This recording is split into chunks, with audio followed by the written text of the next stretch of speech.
पहले से कमजोर भारतीय बाजारों के लिए आज दुनिया भर के बाजारों से और ज्यादा कमजोरी के संकेत। लेकिन आज है वायदा कारोबार की मंथली एक्सपायरी भी, तो ऐसे में कमजोर शुरुआत के बाद क्या कुछ और फिसलेंगे या फिर आएगी रिकवरी? किन लेवल्स पर होगी एक्सपायरी और कैसे करें आप बजट से पहले ट्रेड की तैयारी, इस पर रहेगा खास फोकस। शेयर बाजार लाइव में आप सबका स्वागत है। नमस्कार, मैं हूं अनिल सिंघवी। और नमस्कार, मैं हूं दीपांशु भंडारी। साल की पहली एक्सपायरी के लिए हैं तैयार सर। बजट पर भी नजर है और क्यूज तक बेहद कमजोर है। आज के लिए ट्रिगर्स क्या दिखा? एब्सोल्युटली, अमेरिकी बाजारों में जितना सोचा था उससे कहीं ज्यादा गिरावट होती दिखी है दीप, और लगभग 90-100 पॉइंट नीचे डाउ फ्यूचर्स ट्रेड कर रहे थे जब कल भारतीय बाजार बंद हुए। इनफैक्ट जैसे ही बंद हुए 4-4:30 बजे के आसपास ऑटोमेटिकली बाजारों डाउ फ्यूचर्स अचानक से 200-250 पॉइंट कमजोर हो गए। शायद ये पहले ही हो जाते आधा एक घंटा पहले, तो ट्रेडर्स हमारे थोड़े बच जाते कि चलिए डाउ फ्यूचर्स में तेज गिरावट के आसार दिख रहे हैं। लेकिन उस समय इतनी हालत खराब नहीं थी। बंद जो है अमेरिकी बाजार काफी कमजोरी के साथ बंद हुए। तो आज के बड़े ट्रिगर्स में पहला तो यही है कि ग्लोबल मार्केट्स में कमजोरी के संकेत आते हुए दिखे। 600 अंक टूटा है डाउ काफी लंबे समय बाद। एसजीएक्स निफ्टी 100 अंक नीचे है इस वक्त, और 13,850 का पहला अहम लेवल है जिसकी कल हम बात कर रहे थे कि 14,000 के नीचे 13,850 लगभग वहां पर खुलने के संकेत। रिजल्ट्स का बड़ा लंबा सीजन चल रहा है। एक्सिस बैंक, HUL मिले जुले से नतीजे हैं। कल जितने भी बाजार बंद होने के बाद रिजल्ट्स आए उनमें कोई भी तोड़फोड़ रिजल्ट नहीं है जिसको देखकर आप कूद पड़े कि वाह क्या शानदार रिजल्ट है। हालांकि बहुत बुरे भी नहीं, लेकिन ऐसे भी नहीं कि जो बड़े मजबूती वाले हों। मारुति आज अपने नतीजे पेश करेगा। निफ्टी में इकलौता शेयर है, लेकिन वायदा कारोबार की 15 कंपनियां हैं। 15 कंपनियां। तो आप फाइनल ट्रेड में तो सोच लीजिए कि क्या होने वाला है। एक के बाद एक रिजल्ट, सांस लेने की फुर्सत नहीं मिलेगी। और आज वायदा कारोबार की एक्सपायरी। तो दीप में आज एक काम करूंगा कि पहले ही 2 बजे ही डेटा लेकर बैठ जाऊंगा। रिस्क यही होती है कि 2 बजे डेटा लेकर बैठने में एक्सपायरी के दिन डेटा बड़ी तेजी से बदलते हैं जी। अगर 50-100 पॉइंट निफ्टी ऊपर नीचे हो जाए तो डेटा तेजी से बदलते हैं। लेकिन मुझे पता है 2 से 3.5 के बीच में हमें फुर्सत मिलेगी नहीं। नतीजे एक के बाद एक बड़े आते दिखेंगे। कैश मार्केट की तो लंबी लिस्ट है, चर्चा करना ही मतलब नहीं है। तो आज नतीजों के लिहाज से अब तक का इस सीजन का सबसे बड़ा दिन है। भले ही निफ्टी में सिर्फ एक मारुति हो, लेकिन 15 वायदा कारोबार के स्टॉक है। उसमें भी कुछ interesting, Shriram transport, M&M finance, RBL bank जैसे ट्रेडर्स फेवरेट। तो बड़ा एक्शन वाला दिन है। अब जो है वो है हमारे सामने। अब खराब है तो है, क्या कर सकते हैं। लेकिन बड़े एक्शन वाले दिन के लिए तैयार हो जाइए, जो है उसको फेस करेंगे। बिल्कुल सर, तो बड़े एक्शन के लिए तैयार होते हैं।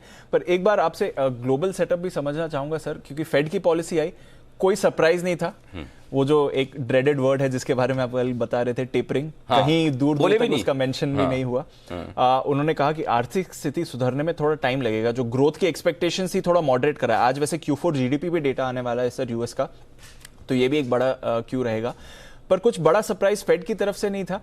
बाजार इतने कमजोर दिख रहे थे, तो कैसे समझे सर, स्पेशली ये जो फेड के कमेंट्स हैं? मुझे भी समझ नहीं आया क्यों गिरे। ऐसा तो फेड ने कुछ कहा नहीं, ऐसा तो कुछ करा नहीं। मतलब जो आप सुनना नहीं चाहते वो भी नहीं बोले। अब इससे ज्यादा मतलब क्या बोले हो जी। तो और अच्छा, जो उनका बॉन्ड बाइंग प्रोग्राम वगैरह चल रहा है उसमें भी कोई खास बदलाव किए नहीं। पिछली बार भी नहीं किए थे। अच्छा, इसी बात पे गिरना, तो पिछली बार क्यों नहीं गिरे फिर? सही बात है। तो मतलब ये कोई कारण है नहीं। अच्छा, टेस्ला की अर्निंग खराब है तो एप्पल की अच्छी भी है, दमदार सर। तो अब और इससे ज्यादा क्या चाहिए आपको? अब इसे आप जब कुछ समझ में नहीं आए तो भगवान भरोसे छोड़ देना चाहिए। अब अमेरिका क्यों गिरा, अमेरिका वाले ही जाने। मुझे लगता है सिंपल प्रॉफिट बुकिंग है। प्रॉफिट बुकिंग, और उसके अलावा तो और क्या है? जब हमें कुछ समझ में नहीं आता तो हम कहते हैं सिंपल प्रॉफिट बुकिंग। सर वैसे ये बाजार वैसा बन गया है जो पुराने सीजन्ड इन्वेस्टर्स को भी कुछ नई चीजें सिखा रहा है। वो जो शॉर्ट स्क्वीज चल रहा था जिसके बारे में कल बात की, 134% कल 350 के ऊपर गया। गजब। और आज सुबह, कल शाम को सर सुनील सिंघानिया साहब ने ट्वीट करा कि उनके बेटे ने भी गेम स्टॉप और AMC के शेयर्स में खरीदारी करी थी और बहुत ही अच्छा एंट्री प्राइस लिया था। तो देखिए वहां पर भी उनकी स्टॉक सिलेक्शन शुरू हो गई। मैं भी कल शाम को सुनील जी का ट्वीट पढ़ रहा था कि उन्होंने, सुनील जी ने तो मतलब रिलायंस म्यूचुअल फंड को कहाँ से कहाँ पहुंचाया है। मधु केला सर और सुनील सर ने, दोनों ने बड़ा गजब का कॉन्ट्रीब्यूशन किया। और 10 रुपए की NAV वाले फंड्स को 1000 रुपए की NAV तक पहुंचाया है। और उन्होंने लिखा कि मुझे लगता था कि मैं बड़ा स्मार्ट फंड मैनेजर हूँ, मेरा बेटा मुझसे आगे निकला। वैसे हमेशा हर फादर खुशी होता है अगर बेटा आगे निकले, लेकिन मजे की बात है $2 में लेकर $10 में बेचना। लेकिन अब लग रहा हो कि जल्दबाजी कर $2 का $350 गेम स्टॉप। तो ये गेम स्टॉप का गेम है जो कल भी आपने देखा। पता नहीं, अब मतलब इससे क्या कहना चाहिए, मतलब जो छोटे इन्वेस्टर्स हैं मार्केट में ज्यादा आएंगे ये सोच करके बड़ा फास्ट पैसा बनता है। छोटे इन्वेस्टर ज्यादा आए अच्छी बात है, लेकिन ये फास्ट पैसा बनने की उम्मीद में आए ये अच्छी बात नहीं है। ये बात है गेम स्टॉक हर जगह नहीं होता और हर स्टॉक में गेम नहीं होता। हाँ। राइट, ये जानना जरूरी ये जानना जरूरी। लेकिन आप आते तो इसी वजह से। हाँ। सिर्फ प्रॉब्लम क्या है, न सिर्फ ये हिंदुस्तान की बल्कि पूरी दुनिया की। मैं आपको एक सेंटेंस में समझा देता हूँ ये पूरी दुनिया की प्रॉब्लम क्या है। पूरी दुनिया की प्रॉब्लम ये है, और जिसकी वजह से सारे इन्वेस्टर्स ट्रेडर्स मार्केट में पैसा तोड़ते हैं, नुकसान करते हैं। स्टॉक मार्केट एक ऐसी जगह है जहां बिना मेहनत के, गौर फरमाइए, बिना मेहनत के बहुत कम समय में, दूसरी कंडीशन, पहला बिना मेहनत के, दूसरा बहुत कम समय में, और तीसरी कंडीशन बहुत सारा पैसा बनाया जा सकता है। इस गलतफहमी के साथ जब आप स्टॉक मार्केट में आते हैं तो फिर वो दूसरे अलग तरह के लेसन्स मिलते हैं। तो ये प्लेस ऐसी है जहाँ सबसे ज्यादा मुश्किल काम है पैसा बनना। अब गेम स्टॉप में ठीक है, $2-3 वाला पहुंच गया, 300 $350 अलग बात है। लेकिन मैं वही कहूँगा, जो सुनील जी के सुपुत्र है, पापा से सीखिए।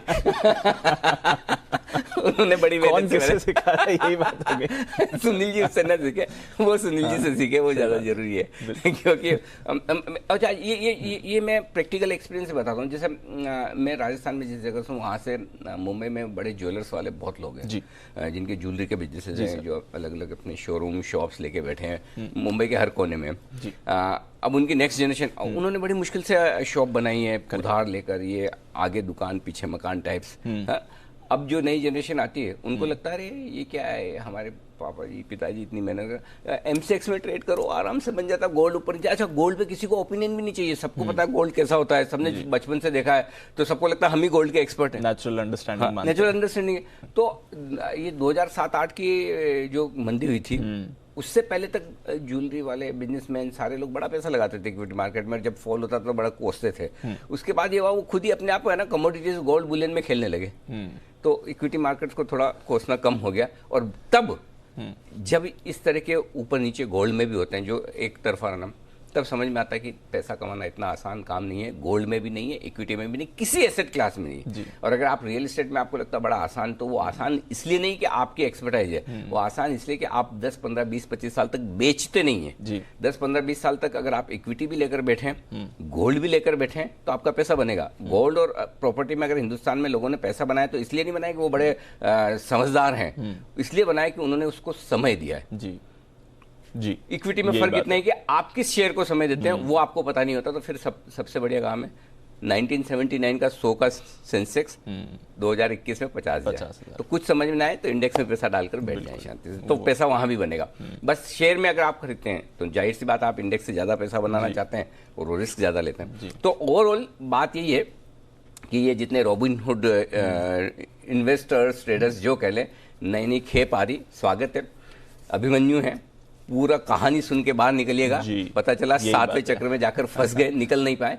और यही 4 दिनों से लोग एक्सपीरियंस कर रहे हैं कि ये जो सारे अभिमन्यु जो मैं कहता हूं कि 2020 में अवतरित हुए हैं स्टॉक मार्केट में, उनके लिए पहला इम्तिहान है जो पिछले 4 दिनों से दिख रहा है। 4 दिनों की कमजोरी में 4 हफ्तों की 4 महीनों की कमाई गई है लोगों की। जी सर, ये 100% सही बात है।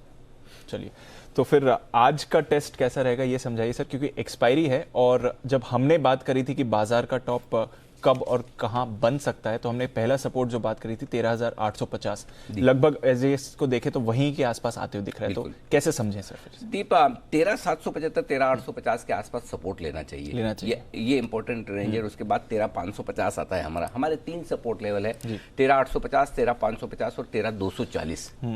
थोड़ा बहुत ऊपर नीचे हो सकता है, 50-100 पॉइंट, कोई बड़ी बात नहीं। क्योंकि जब आप बड़े लंबे चार्ट्स देखते हैं ना, हर एक में फिर कहता हूँ, जब भी हम कोई पुराने डेटा के बेसिस पर फ्यूचर को प्रेडिक्ट करने की कोशिश करते तो ये ध्यान में रखें, हम किसी एक बुल या बेयर मार्केट को नहीं देखते, हम 2, 3, 4 को देखते हैं। क्यों देखते हैं? क्योंकि हर बुल और बेयर मार्केट में मार्केट कम उतना का उतना गिरता या बढ़ता नहीं जितना पिछली बार हुआ था।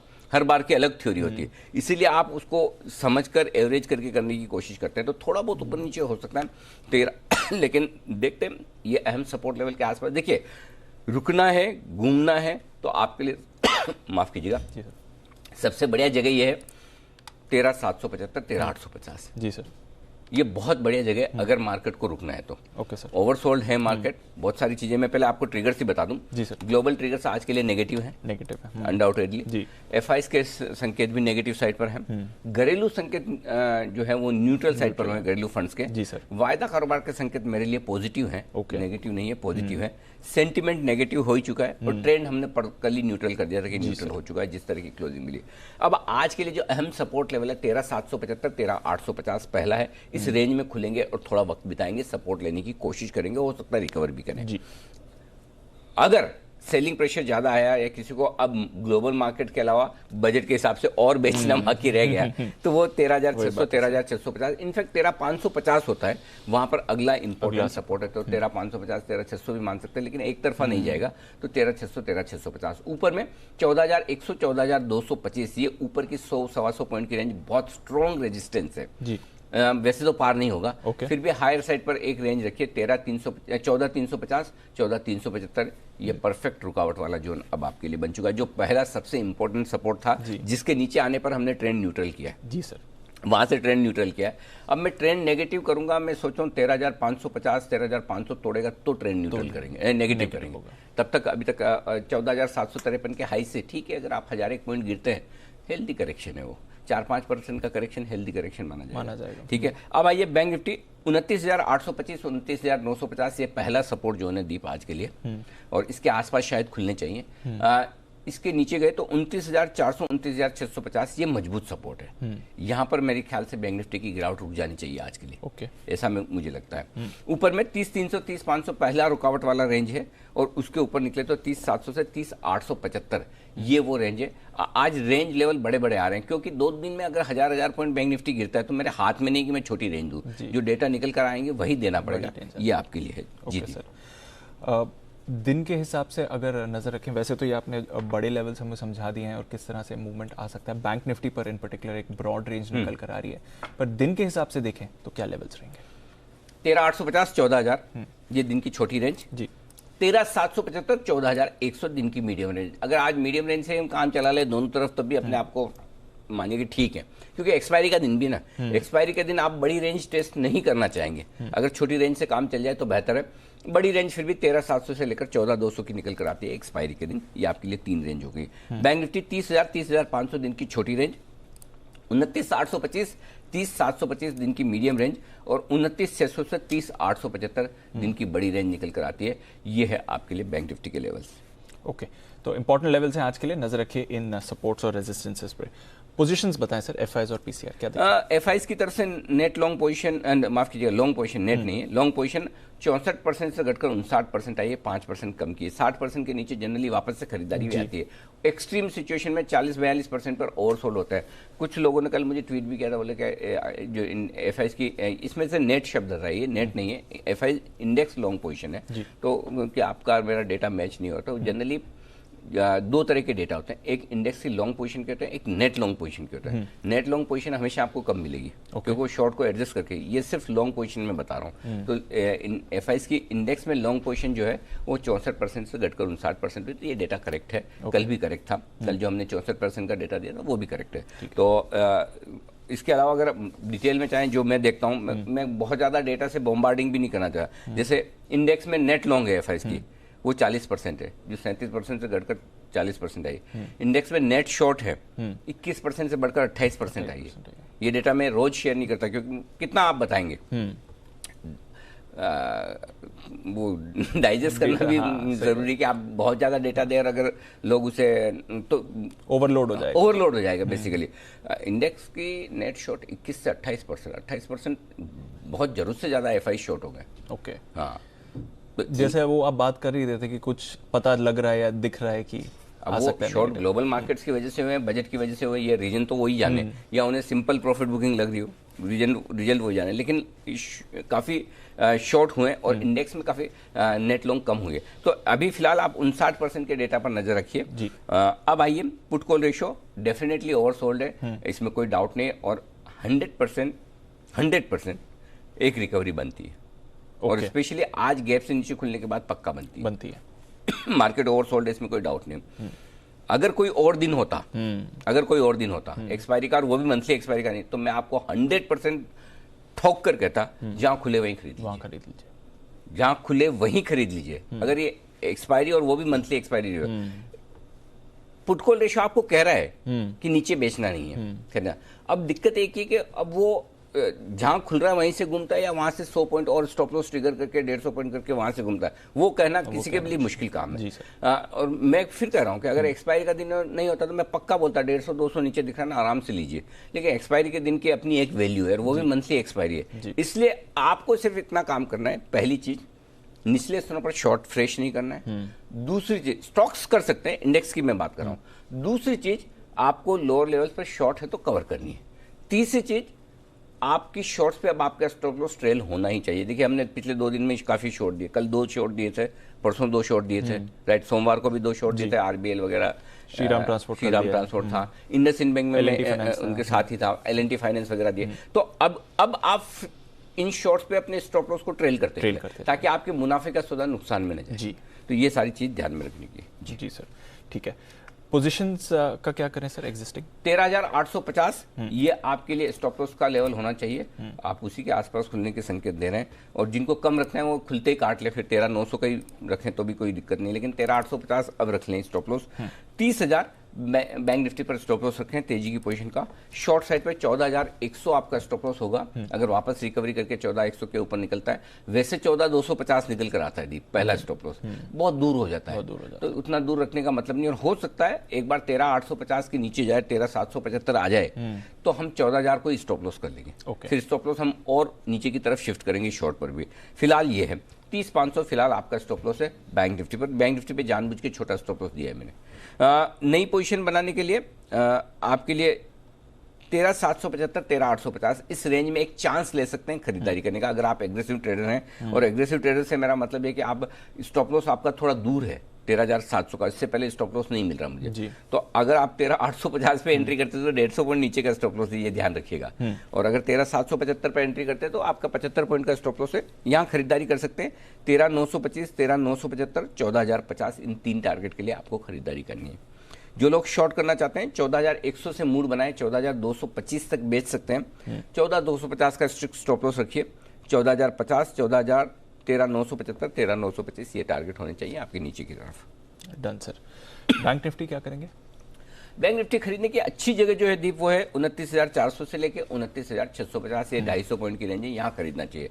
अगर आपको 3 लॉट खरीदना है तो 650 500 450, एक खरीदना है तो 500 पे ले लीजिए, जैसा भी आपको ठीक लगे। मतलब आपको एंट्री की रेंज ये है परफेक्ट। और स्टॉप लॉस आपको 29,350 का लगाना है। ऊपर 29,825 950 30,050 30,150 और 30,275 ये टारगेट हैं जिनके लिए आपको बैंक निफ्टी में खरीदारी करनी चाहिए। एक बार देखिए जो इंपॉर्टेंट पहली रेंज थी 29,825 29,950, क्या यहाँ बैंक निफ्टी टिकता है? अगर टिक कर रुकता है तो ठीक है, लेकिन आजकल बैंक निफ्टी में क्या हो रहा है दीप, ये बाद में दम तोड़ता है। करेक्ट, थोड़ा पहले स्ट्रेंथ दिखाता है। हाँ, पहले ऐसा करता है कि नहीं मैं मजबूत हूँ, आप अपनी देखो निफ्टी को, मतलब मेरी तरफ मत देखो, मैं नहीं गिरने वाला। और बाद में जब देखता है ये तो निफ्टी मेरी सुन नहीं रहा, मैं भी गिर जाता हूँ। ये वैसा देखो, आप कल भी देखो जी, परसों भी सेम था जी सर। तो बैंक निफ्टी वो बैक बेंचर हो गया एक। करेक्ट, बाद में तेजी की लीडरशिप लेने की इच्छा है लेकिन ताकत नहीं है। वैसा है, मूड है पर हिम्मत नहीं। हाँ, मतलब वही वाली बात है। तो ये बैंक निफ्टी हो गया। अब आपको जो शॉर्ट करना है बैंक निफ्टी, अब मेरी रेंज आ रही है ना शॉर्ट की, बहुत दूर आ रही है, मुझे भी नहीं पता वो मिलेगी। 30,700 से लेकर 30,850 ये रेंज आती है, बहुत दूर है, बहुत दूर। मैं क्या करूं, लेकिन कल 900 गिरे, परसों 1000 गिरे, उसके पहले अब तो रेंज ही बहुत दूर आ रही है। अब बाकी नीचे गिरने के बाद कहाँ रिकवर होंगे फिर देखिए। वैसे अगर समझो आप 29,650 के आसपास अगर आ जाते हैं तब तो आपका 30,000 ही शॉर्ट बन जाता है। 30,100 30,200 तो परफेक्ट शॉर्ट है तब। लेकिन अब कहाँ तक गिरते हैं, कहाँ से घूमते हैं, ये देखना है। तो फिलहाल मैं ये एकेडमिक पर्पज से आपको दे रहा हूँ 30,950 के स्टॉप लॉस के साथ 30,600 500 300 और 200 ये टारगेट है आपके लिए। कई बार क्या होता है, हमको भी लगता है कि ये लेवल्स दे रहे हैं ये एक्शनेबल है क्या, लेकिन महीने में 1-2 दिन ऐसे होते हैं जहां आपको भी भरोसा नहीं होता कि ये एक्शनेबल है। नहीं होता तो उसके लिए जिम्मेदार बड़े बड़े मूव है। जब मूव हर रोज 1000 पॉइंट के मिलेंगे तो आप कुछ नहीं कर सकते, जब मूव छोटे होते हैं तो लेवल भी छोटे निकल कर आते हैं। जी सर, जी ठीक है। तो ये पूरा आपके लिए सेटअप है जहां तक पोजीशंस का सवाल है। सर बैन की बात करें, सेल ऑलमोस्ट पूरी सीरीज बैन में रहा है, आज भी बना हुआ है।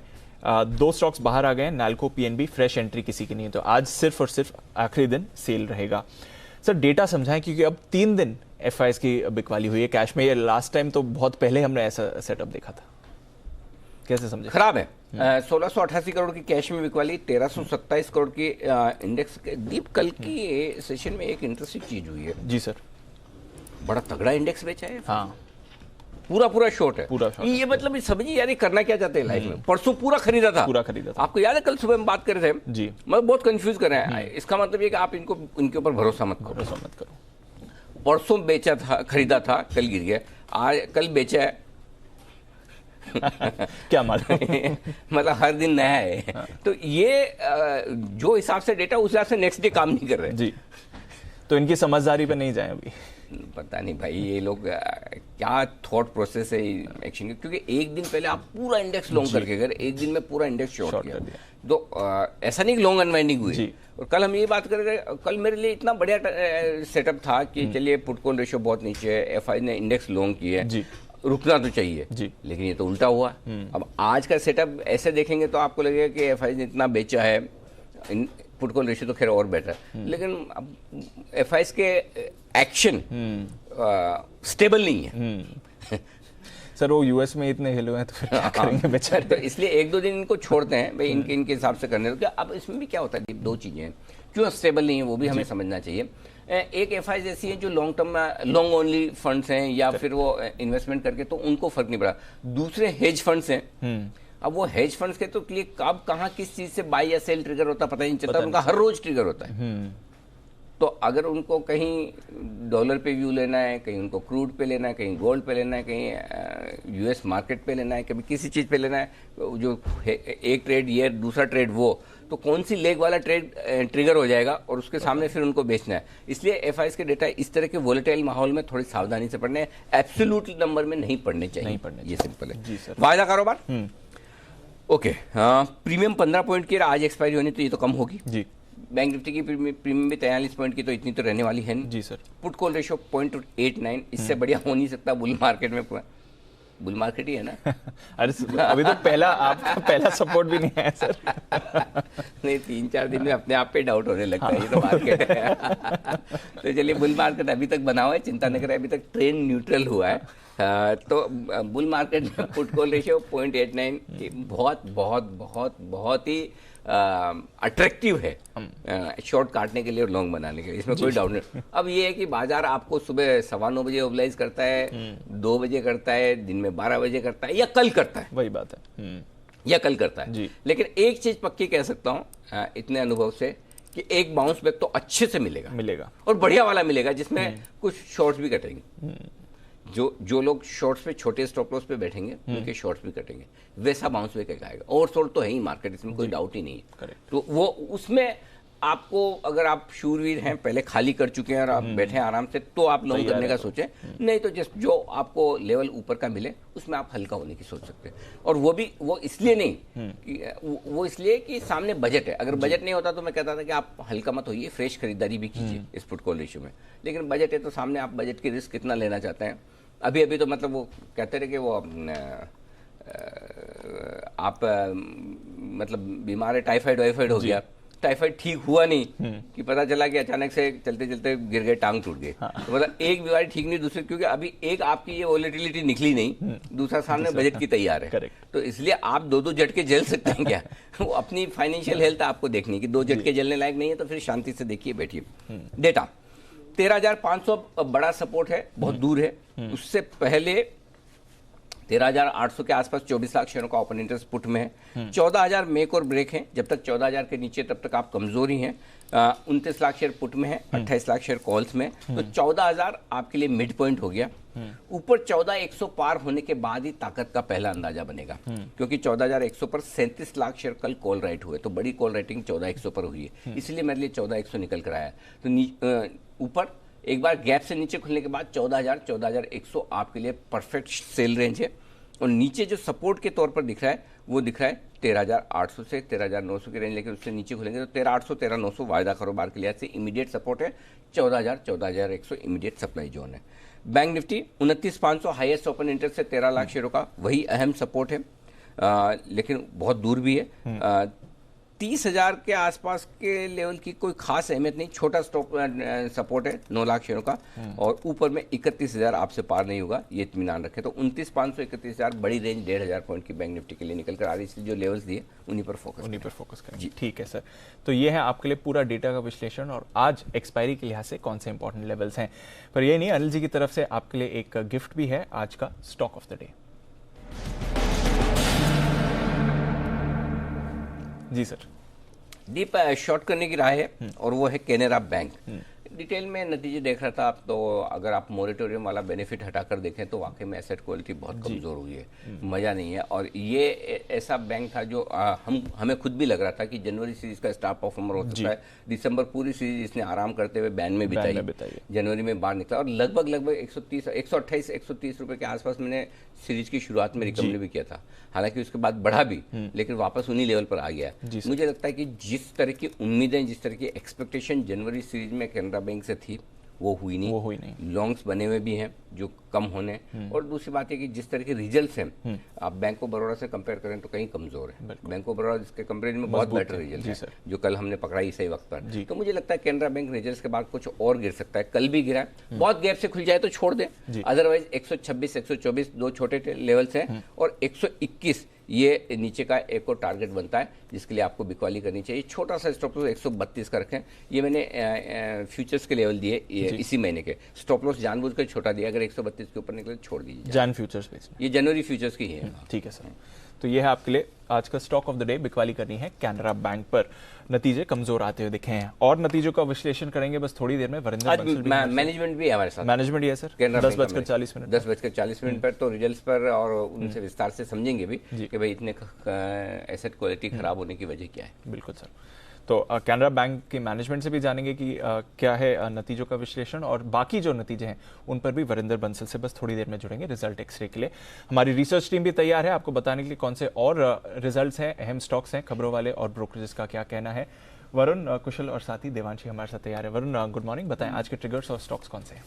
गुड मॉर्निंग दीप। देखिए, सबसे पहले तो नतीजों पे ही आपको नजर रखनी है। मारुति आज अपने नतीजे घोषित करेगा, 1 बजे से 3 बजे के बीच में आ सकते हैं, तो यहाँ पे सबसे आपकी नजर होनी चाहिए। इसके अलावा 15 F&O कंपनीज है जो अपने नतीजे घोषित करने वाली है, उसमें Colgate, M&M finance, Pidilite, lupin, RBL bank, काफ़ी सारी कंपनीज है, लिस्ट काफ़ी लंबी है। 15 लेकिन F&O कंपनीज जो अपने नतीजे घोषित करने वाली है।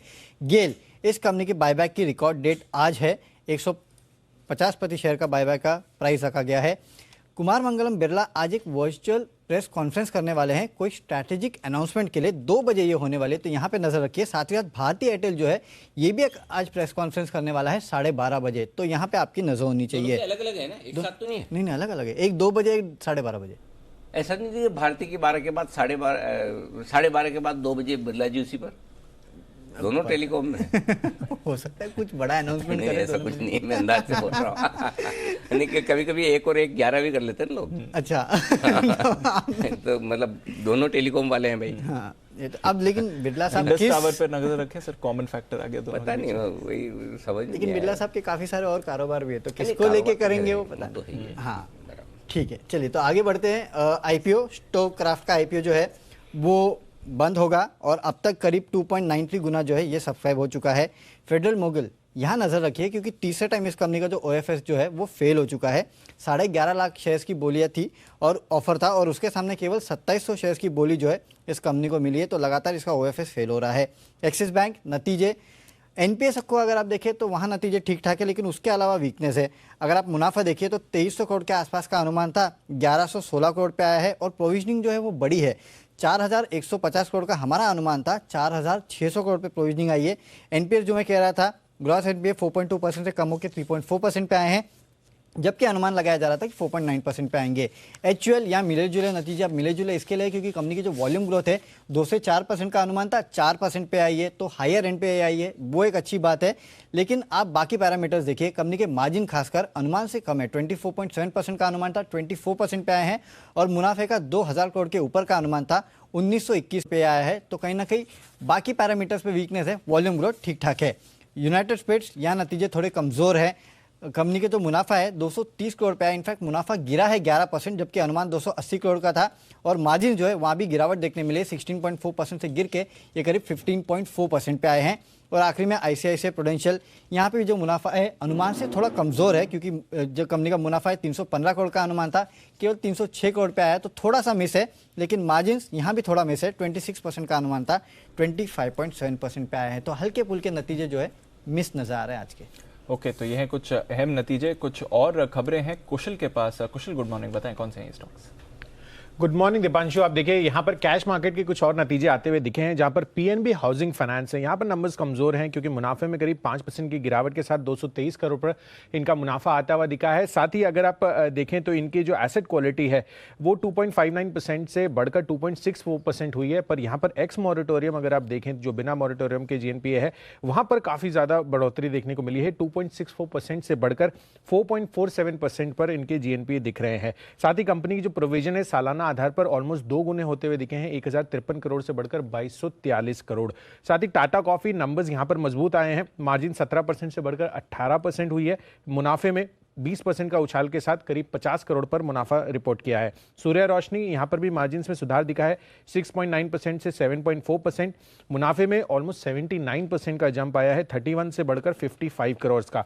कुछ खबरें हैं मेरे पास जिसमें पीवीआर और अन्य मल्टीप्लेक्स शेयर्स भी फोकस में रहेंगे, पर पीवीआर इसलिए भी क्योंकि इन्होंने जो है कल अपना क्यूआईपी लॉन्च किया है 800 करोड़ रुपए जुटाने के लिए। फ्लोर प्राइस 1495 रुपए 90 पैसे पर तय किया गया है। मौजूदा प्राइस जो है इनकी क्लोजिंग कल की उससे ऑलमोस्ट 1.1% की प्रीमियम पर ये क्यूआईपी लॉन्च किया गया है। और जो मैं बाकी मल्टीप्लेक्स शेयरों को फोकस में रखने के लिए कह रहा हूं, क्योंकि यहां पर जो मिनिस्ट्री ऑफ होम अफेयर्स है उन्होंने जो 50% की कैपेसिटी अलाउंस की लिमिट लगाई थी उसको अब लिफ्ट कर दिया गया है। तो यहां पर मल्टीप्लेक्स शेयर आज फोकस में रहेंगे, यहां पर पॉजिटिव न्यूज इनके लिए डेवलप हो रही है।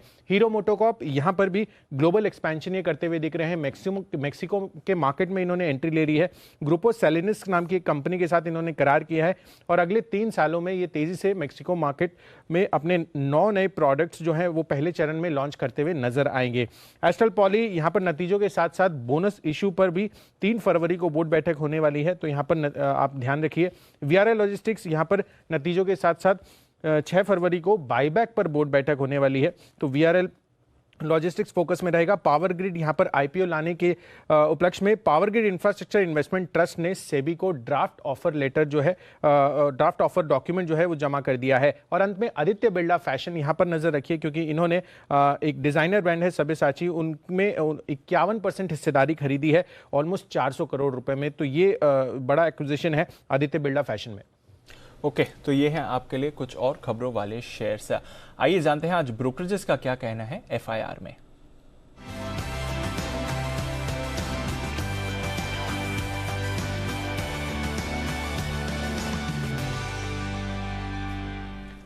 देवांशी, गुड मॉर्निंग, बताएं आज की रिपोर्ट्स कौन सी हैं? Good morning Deepanshu. आज आप देखिए जिस तरह से नतीजे आते हुए दिखे थे, एक्सिस बैंक के नतीजे काफी ब्रोकिंग हाउसेस को पसंद आते हुए दिख रहे हैं। सीएलएसए ने अपने जो टारगेट्स है वो 850 से बढ़ाकर 1000 कर दिए हैं। साथ ही जेफरीज ने भी आप देखिए 800 से बढ़ाकर 840 तक के नए टारगेट्स दे रहे हैं। 765 से बढ़ाकर मैक्वारी 780 ये नए टारगेट्स देता हुआ दिख रहा है। जेपी मॉर्गन ने भी अपने टारगेट्स बढ़ा दिए हैं, नए टारगेट्स इनके 710 रुपए हैं। सारे जो ब्रोकिंग हाउसेस हैं इनका ये मानना है कि इस बार जो स्लिपेजेस हैं वो अनुमान से थोड़े से कम आते हुए दिखे हैं। एसेट क्वालिटी भी अनुमान से थोड़ी सी बेहतर होती हुई दिखी है। प्रोविजनिंग इस बार कम हुई है जिसके चलते मुनाफे को सहारा मिला है, लेकिन इसके बावजूद आप देखिए कंपनी के पास काफी बफर है, इसी के चलते इनको काफी अच्छा बेस बनता हुआ दिख रहा है। और बफर के चलते हम देख रहे हैं कि ओवरऑल जितने भी ब्रोकिंग हाउसेस है वो काफी पॉजिटिव दिख रहे हैं। इसके अलावा एचयूएल आप देखिए यहाँ पे भी नतीजे थोड़े से बेहतर जरूर आते हुए दिख रहे थे, लेकिन केवल सीएलएसए हैं जिन्होंने खरीदारी की राय दी है। 2950 तक के टारगेट्स दे रहे हैं। बाकी सारे ब्रोकिंग हाउसेस ने अपने जो टारगेट्स हैं वो बरकरार रखे हैं। सीएलएसए का ये मानना है कि इस बार जो कैटेगरी पेनिट्रेशन है वो थोड़ी सी धीमी होती हुई दिख रही है, लेकिन लंबी अवधि में इनको फायदा जरूर मिलता हुआ दिख सकता है।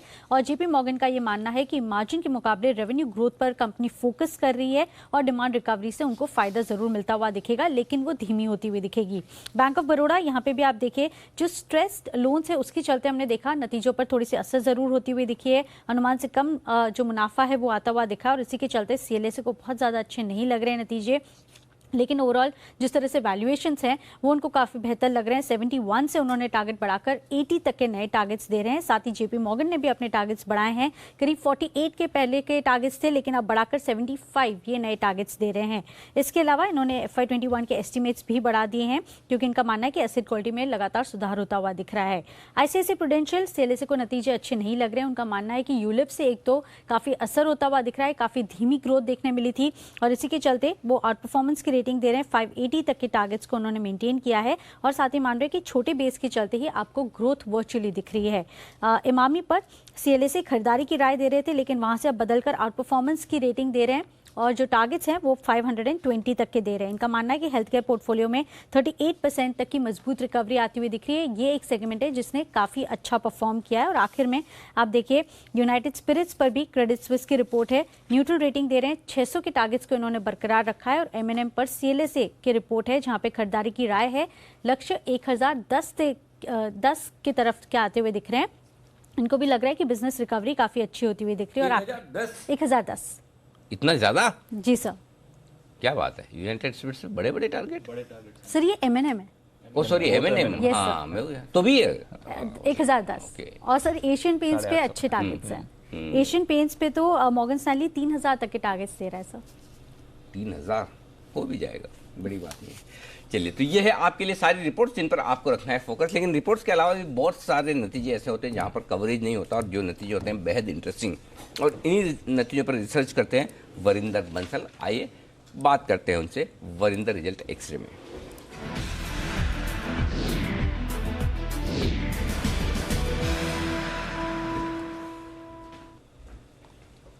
वरिंदर, गुड मॉर्निंग, स्वागत है आपका। सबसे पहले आपकी फेवरेट स्पेस, नतीजे अच्छे और वैल्यूएशंस रीजनेबल, बताइए कौन कौन से स्टॉक्स हैं?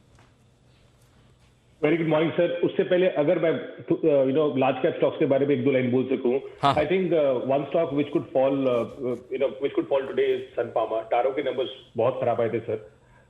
Margins I think was the main point, जिसके कारण आई थिंक टारो का स्टॉक सम 8.5% नीचे तक कल शाम को। A lot of people were expecting कि इस बार टारो के नंबर्स अच्छे आएंगे, so keep an eye on Sun Pharma today sir. HUL के नंबर्स टोटली इनलाइन थे sir, 4% volume growth compare to 4.5% जो एक्सपेक्टेड था। यूनाइटेड स्पिरिट्स के नंबर्स अगेन सर कोई तोड़-फोड़ नंबर्स नहीं है sir.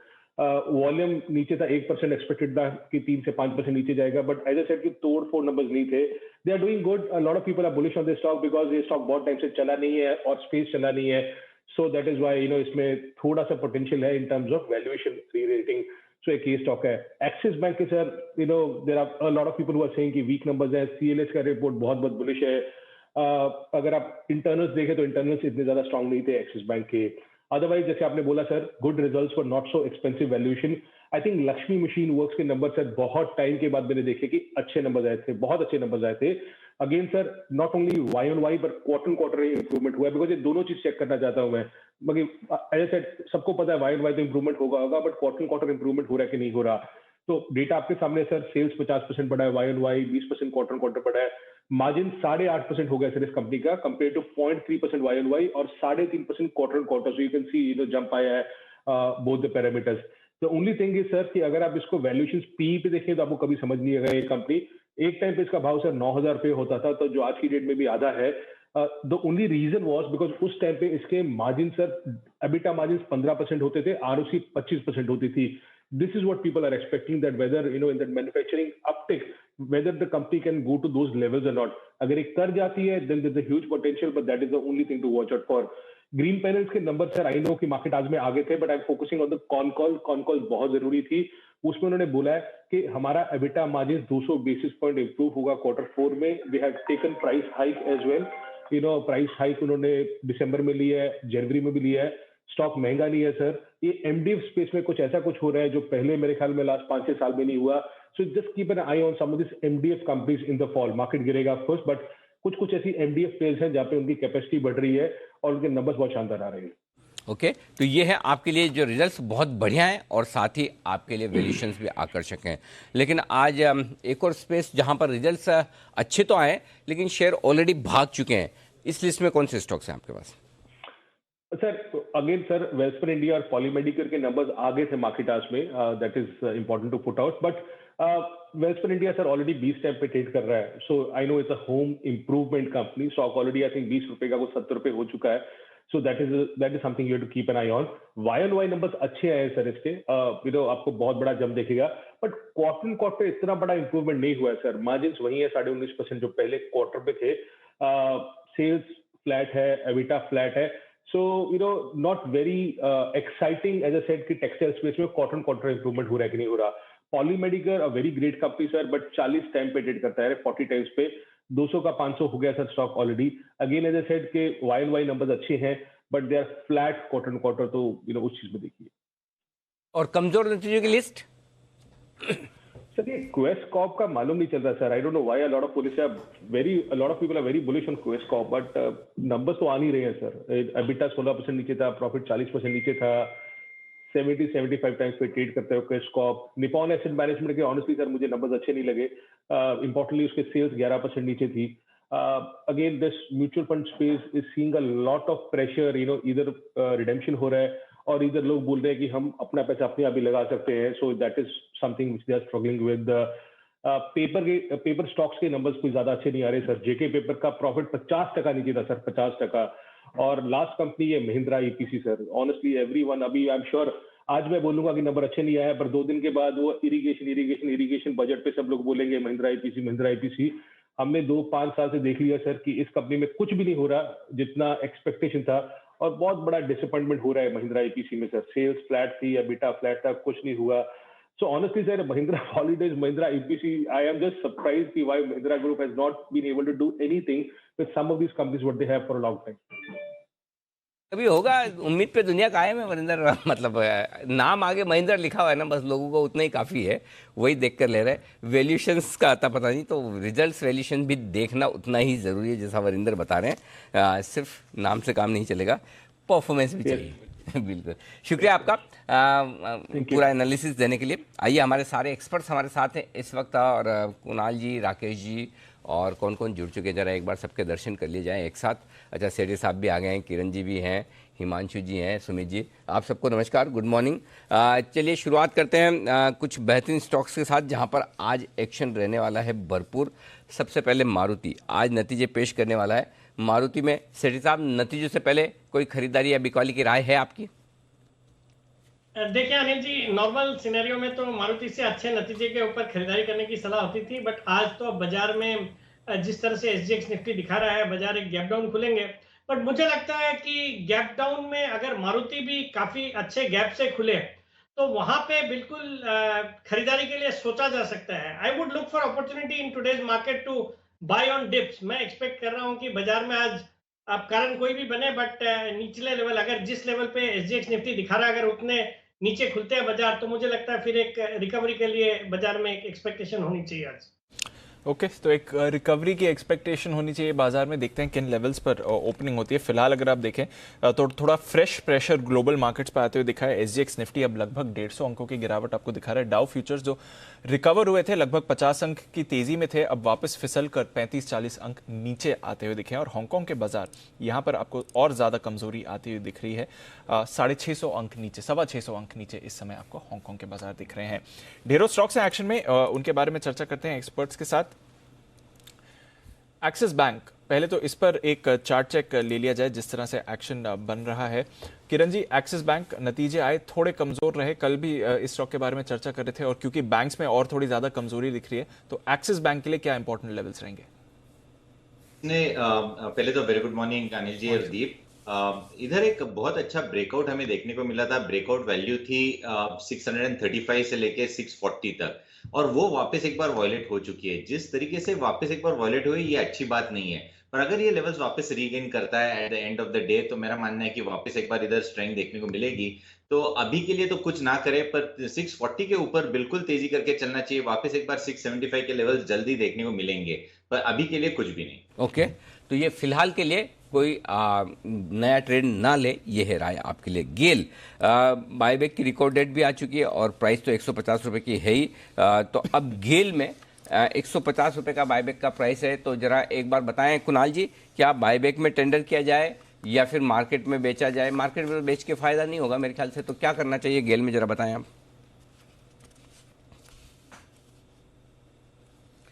Good morning Anil ji, good morning Deepanshu. Anil ji देखिए, गेल का चार्ट अगर आप देखें तो वैसे भी स्टॉक एक सपोर्ट पर नजर आता है और ये सपोर्ट जो है वो 125 रुपए के आसपास है, 127 का कल का क्लोज है।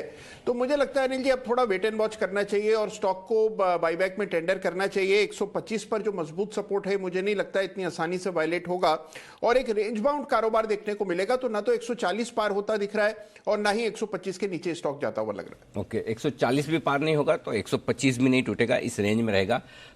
सुमित जी, एचयूएल इसके रिजल्ट्स आए हैं और मिले जुले से नतीजे हैं, बहुत ज़्यादा अच्छे नहीं तो खराब तो बिल्कुल भी नहीं है। वॉल्यूम ग्रोथ 4% रही अनुमान के मुताबिक और बाकी सारे पैरामीटर पर उम्मीद के मुताबिक नतीजे। चार्ट्स बताइए। Good morning Anil ji. Anil ji, stock के अंदर रिट्रेसमेंट आ चुका है। स्टॉक के अंदर जो भी रिजल्ट का छोटा मोटा इंपैक्ट आना था वो आ चुका है और स्टॉक अब ओवरऑल वापस तेजी का ट्रेंड ही दिखाएगा। तो एचयूएल के अंदर कोई भी डिप अगर देखने को मिलती है 2350 तक, तो उस डिप में खरीदारी करके चलने का सलाह रहेगा। एग्जिस्टिंग लॉन्ग पोजीशंस होल्ड करके चले। आने वाले दिनों में एचयूएल में यहां से एक अच्छा अपसाइड मूव देखने को मिलेगा, जिसके अंदर स्टॉक ऊपर में 2450 के इमीडिएट टारगेट दिखाएगा, जिसमें 2450 के लेवल ब्रेक होते हैं और उसके ऊपर क्लोजिंग देखने को मिलती है तो 2600 रुपए तक के लेवल जल्दी ही फिर एचयूएल में आने वाले दिनों में देखने को मिलेंगे। यानी शॉर्ट टर्म का टारगेट होगा 2450 और लॉन्ग टर्म का टारगेट होगा 2600। एचयूएल में खरीदारी करके चलने का सलाह रहेगा। Okay, Bansal ji, United spirits McDowell के रिजल्ट थोड़े से कमजोर दिखे हैं, उम्मीद से हमारे थोड़े जो अनुमान था उससे कमजोर आते हुए दिखे हैं। आय भी, कामकाजी मुनाफा, मार्जिन सब जगह पर हर पैरामीटर पर थोड़े कमजोर हैं। जरा इस पर राय दें, कमजोरी में कितना नीचे जा सकता है और कोई अहम सपोर्ट लेवल पर खरीदना चाहिए, शॉर्ट करना चाहिए, क्या है आपकी राय? देखिए अनिल जी, यहाँ पर अहम सपोर्ट तो 622 625 के अराउंड आता है। इन स्तरों के आसपास आ जाए तो बाई कर सकते हैं। और अनिल जी, कल भी बात हुई थी कि यूनाइटेड स्पिरिट्स और यूनाइटेड बेवरेज में यूबीएल एक प्रेफर्ड बिक है। अगर मार्केट की वीकनेस में कुछ खरीदना ही है लिकर स्पेस से तो यूबीएल के साथ जाना चाहिए, जहां पर कि as compare to United Spirit UBL में स्ट्रेंथ ज्यादा है, तो गिरावट पर यूबीएल को खरीदना चाहिए। आईसीआईसीआई प्रू, हिमांशु जी जरा इसके चार्ट्स देखिए और इसके भी नतीजे उम्मीद के मुताबिक ही आते हुए दिखे हैं। कोई खास अच्छे और खास खराब नहीं है। कम से कम इस बार ये तो है दीप की रिजल्ट बहुत खराब नहीं आ रहे।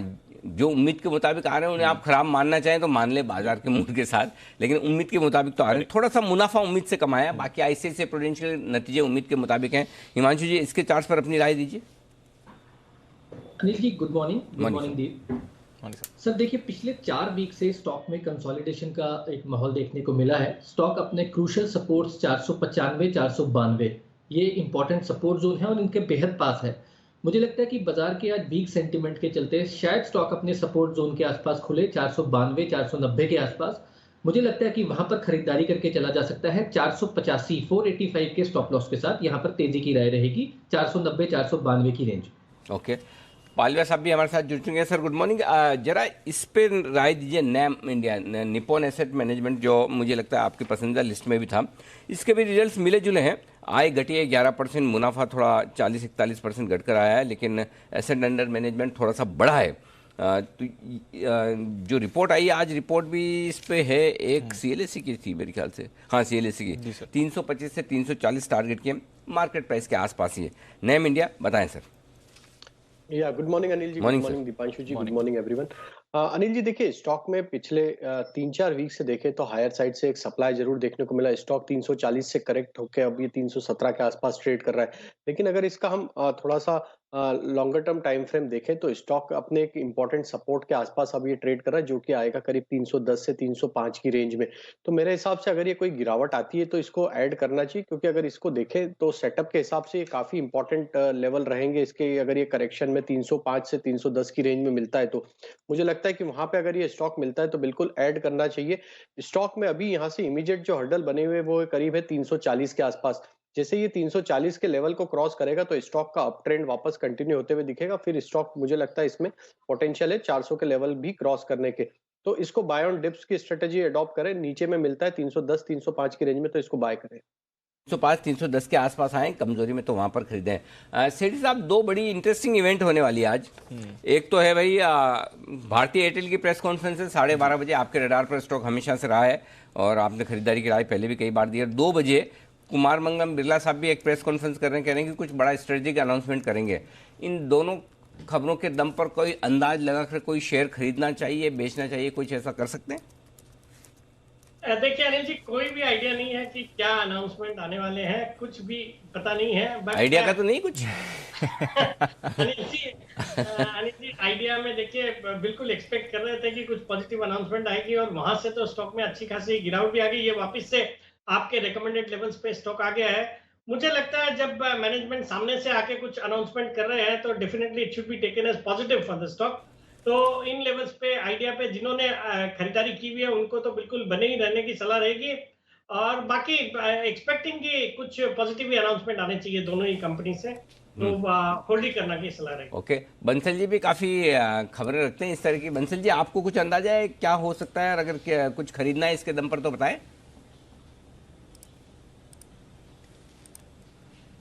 नहीं अनिल जी, अंदाजा अनिल जी मैं आपसे पूछना चाह रहा था कि देखिए अनिल जी, पहले तो क्या था कि जब वोडाफोन आइडिया में पहले फंड रेसिंग की बात हुई थी तब फैंसी नहीं थी, और आप जैसे दिग्गज मतलब कि मीडिया सेलिब्रिटीज ने भी कभी वोडाफोन आइडिया को रिकमेंड नहीं किया था।